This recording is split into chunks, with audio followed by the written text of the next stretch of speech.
क्या सीखा बनाना जरा बताइए, और क्या क्या खाना अच्छा लगता है हिंदुस्तान का। बहन तू एक काम कर, सीमा सचिन को अपने घर पर खाने का न्योता दे दे, अपने घर बुला के उनको छोला भटूरा खिला दे, क्योंकि दुनिया में इतने बड़े बड़े जो मुद्दे चल रहे हैं उनसे तुम्हारा क्या लेना देना भाई। युवाओं को जॉब नहीं मिल रही, महंगाई आसमान छू रही है, मेरे चैनल पे व्यूज नहीं आ रहे हैं, पर उससे तुम्हें क्या फर्क पड़ रहा है। सचिन, आपसे एक सवाल है। ये कुछ अच्छा सवाल करेगा रिपोर्टर। सीमा ने मेहंदी लगवाई है, उसमें आपका नाम लिखवाया है, आपने भी सीमा का नाम अपने हाथ पर, अपने दिल पर या अपने शरीर के किसी हिस्से पर लिखवाया है कि नहीं लिखवाया?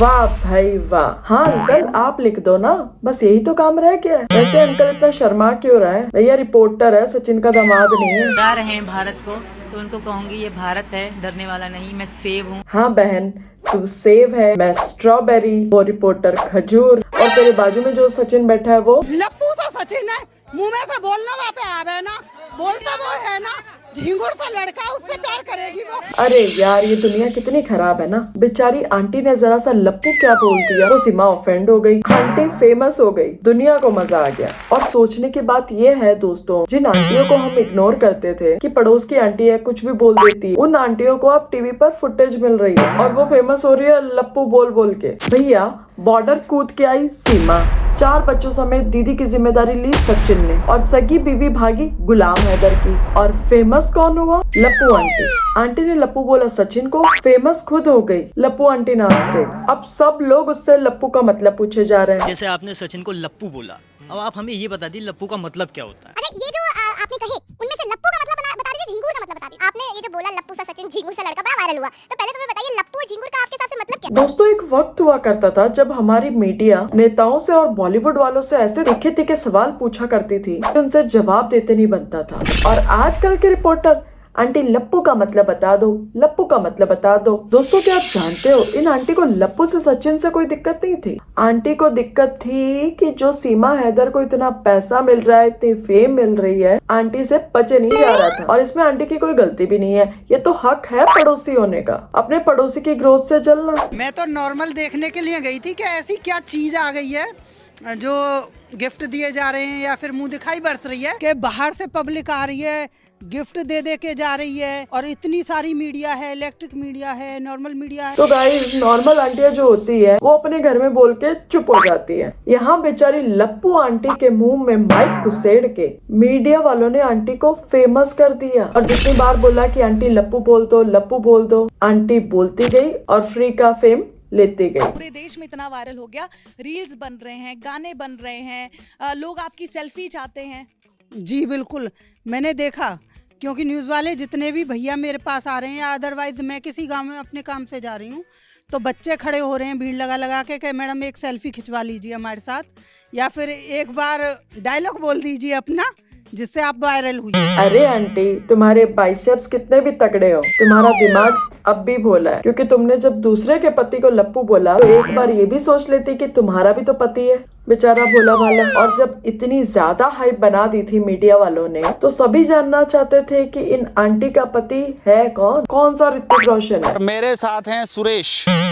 आपका परिचय सुरेश जी से ना हो, लेकिन मैं आपको बता दूं कि आपका परिचय मिथिलेश भाटी से हो चुका होगा। बेचारे अंकल को ना कुछ पता, ना उनका कुछ लेना देना, ना उनको कोई मतलब इन सब बातों से, पर मीडिया वाले इन अंकल की छाती पे चढ़े जा रहे हैं कि तुम्हारी बीवी ने तो लप्पू बोल दिया, तुम कौन से लप्पू से कम हो। क्योंकि तुम लोग भी जानते हो मीडिया जब किसी के पीछे हाथ धो के पड़ता है ना, तो वो किस तरह से पड़ता है।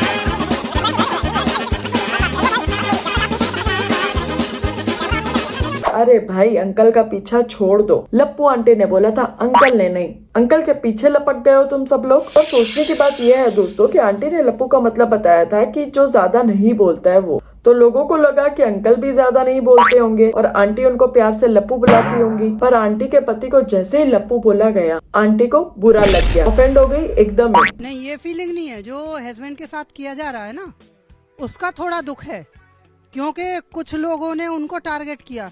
जो आदमी देखे खेतों में काम करने वाला नॉर्मल है। अच्छा आंटी का पति खेतों में काम करने वाला नॉर्मल है, और सीमा का पति जो किराने की दुकान में काम करता है वो क्या नॉर्मल है? लप्पू हो गया वो। मेरा पति जैसा भी है मेरा है। ओ हो, आंटी का पति, सीमा का पति चाय पत्ती। पर दोस्तों सारी गलत हरकतें करी सीमा ने, भाग के आई सीमा, 2-2 3-3 पति है सीमा के। बेचारे सचिन की क्या गलती, उसकी क्यों बॉडी शेमिंग की जा रही है। और वैसे आंटी ने सीमा को भी नहीं छोड़ा। वो बंदर के गृहिणी से एकदम बंदरिया की तरह उछल के पहन के हार सेट पेट एकदम ऐसी टिप टॉप हो गई। वो तो इतना मेकअप से भैया कौन गृहिणी कर लेगा, हम पे तो ना आवे मेकअप करना। हम भी रह रहे हैं, हम जॉब भी कर रहे हैं, दुनिया में घूम भी रहे हैं टांग उठा के। और दोस्तों जो ये लप्पू आंटी है, इनका असली नाम है मिथिलेश भाटी, जिन्होंने भोलेपन में लप्पू चप्पू तो बोल दिया और मीडिया के बहकावे में आके इतनी बार बोल दिया कि सीमा ने ऑफेंड होके उधर से मानहानि का केस कर दिया। अब आंटी के ऊपर जब मानहानि का केस हो गया है तो आंटी घबरा गई है और कुछ भी बोले जा रही है। कहीं कहती है कि मैं तो अंगूठा टेकूं। और हम तो हैं देहाती आदमी, ना पढ़े ना लिखे, अंगूठा टेक। और थोड़े टाइम में तो मैं तो 12वीं पास हूँ कहती है। मैं 12वीं पास हूँ। एक बात तो है दोस्तों, आंटी चाहे शक्ल से कितनी भी डरी हुई लगे, मानती नहीं है। और दोस्तों सोचने की बात तो ये है कि सारी गलत हरकतें की सीमा और सचिन ने, सारी इलीगल हरकतें, मगर उन पर कोई केस नहीं है। केस इन बेचारी आंटी के ऊपर है। और आंटी ने इतना ज्यादा कुछ गलत भी नहीं किया है। वो तो मीडिया वालों ने उनका इंटरव्यू बार बार लेके बार बार लप्पू बुलवा के उनको फंसा दिया। बाकी ये सब चीजें बहुत नॉर्मल है। और ये जो पड़ोस की आंटियां होती है, उनका रोज का काम है ये बुराई करना। तुम किस किस को जेल में डालते बैठोगे, मेरी तो पूरी सोसाइटी गायब हो जाएगी। बेचारी आंटी को तो बॉडी शेमिंग का मतलब भी नहीं पता और वो करती है। तो हम तो गामन की भाषा में बोले हैं भैया, हमने तो गामन की भाषा में कही वासु भी कल लप्पू सो और झिंगुर सो नॉर्मल सी बात है। हमें ना तो कहीं की बॉडी शेविंग फेविंग की पतो, हम तो इन शब्दन के ही मतलब ना जाने। पहली बात तो एक शेविंग को मतलब जाने हम जो दाढ़ी बनावे, अगर वहाँ पे कोई मानहावी को कर तो हो तो कर ले। देखो मैंने कहा था ना, बहुत नॉर्मल आंटी है, हमारे पड़ोसियों जैसी। सभी बुराई करते हैं यार, इनने भी कर दी। दिक्कत ये है कि हमारी पड़ोसियों के खिलाफ हमारे पास सबूत नहीं है कि हम मानहानि का दावा कर सके। आंटी ने मीडिया के सामने आके कैमरे में बता के सबूत दे दिया सबको, तो केस हो गया। बाकी बॉडी शेमिंग क्या होती है, वो शेविंग को शेमिंग कह रही है, दोनों में फर्क नहीं पता उसको। बाकी अब आंटी का ईगो इतना हाई हो गया है, ये मीडिया वालों ने इनको इतना चढ़ा दिया है कि अब आंटी सॉरी बोलने को तैयार नहीं। सॉरी बोले मेरी जुत्ती। घुमा फिरा के बात तुम्हारी तरह करनी ना मैं पढ़ी लिखी इतनी। हाँ ताली बजा, मैं भी बजा रही बेटा साहब, तू नोटिस भेज। मतलब आप कह रही माफी नहीं मांगेंगे? अरे मैं माफी काय कीमत पे भी ना मांगूंगी। और दोस्तों मैं किसी के साइड नहीं हूँ। सीमा सचिन इलीगल हरकतें कर रहे हैं, इनके साइड तो बिल्कुल भी नहीं। और इन आंटी ने फुल मूड में बॉडी शेमिंग की है। मैं ऐसी पड़ोसन के साथ भी नहीं हूँ। मैं तो बस आपको मीडिया का रूप दिखा रही थी कि एक मीडिया कैसे यूज करती है इन सबको। अभी भी ये मीडिया इनको यूज करेगी तब तक जब तक इनके व्यूज खत्म ना हो जाए आते हुए, और उसके बाद में सब बंद हो जाएगा। पर ये चैनल बंद नहीं होगा। वीडियो लाइक कर दो, पसंद आया तो, नहीं आया तो डिसलाइक भी कर सकते हो। कमेंट में अपनी राय जरूर देना। चैनल को सब्सक्राइब करना मत भूलना। मैं मिलती हूँ आपसे नेक्स्ट वाले वीडियो में, तब तक के लिए peace out. Thanks for watching.